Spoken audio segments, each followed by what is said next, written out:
Bonjour et bienvenue dans Martin Bonheur. Aujourd'hui, encore une recette retour de Thaïlande avec le poulet au lait de coco. Allez, c'est parti. Alors, les ingrédients pour notre recette du jour.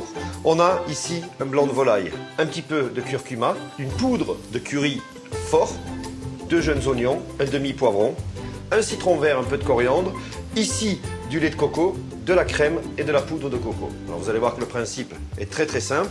On va d'abord commencer par tout préparer avant de débuter la recette, c'est toujours plus facile. On va émincer, mais pas trop finement, nos poivrons, les oignons. Voilà. Alors on a préchauffé ici notre sauteuse. On va mettre de l'huile. On va émincer simplement notre filet de volaille. Voilà, alors on a notre casserole qui est bien chaude. On va pouvoir saisir la viande.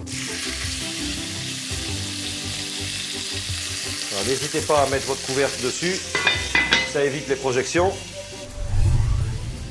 Voilà, à ce stade, on peut rajouter les légumes et bien évidemment les épices.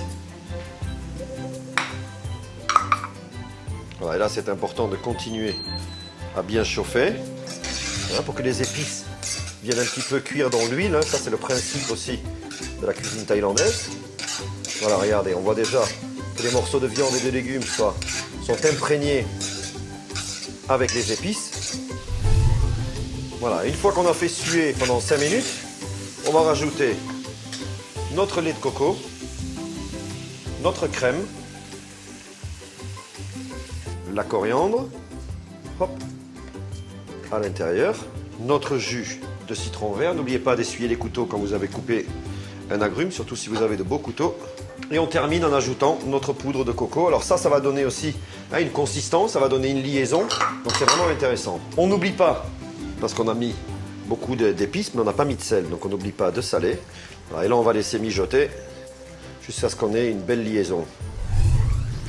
Voilà, regardez, quand on a cette consistance, c'est-à-dire quand on passe sa spatule dans le fond et qu'on voit qu'on arrive à nettoyer, que ça met un petit peu de temps à revenir, on ne réduit pas, c'est pas la peine que ce soit trop épais. Et là, on peut se munir d'une grande cuillère et on vient déposer le tout dans un bol. Voilà, et avec ça, bien sûr, on sert un petit bol de riz parfumé. Alors, réaliser des recettes comme ça, c'est rapide. La seule chose qu'il faut, c'est que vous ayez tous les ingrédients. À partir du moment où vous commencez, ça prend à peu près 3 à 4 minutes simplement pour lancer la recette et une dizaine de minutes de cuisson. Donc, disons qu'en un quart d'heure, vous pouvez sortir un plat comme celui-là. Donc, plus d'excuses pour ne pas cuisiner, surtout de la cuisine thaïlandaise. Bon appétit!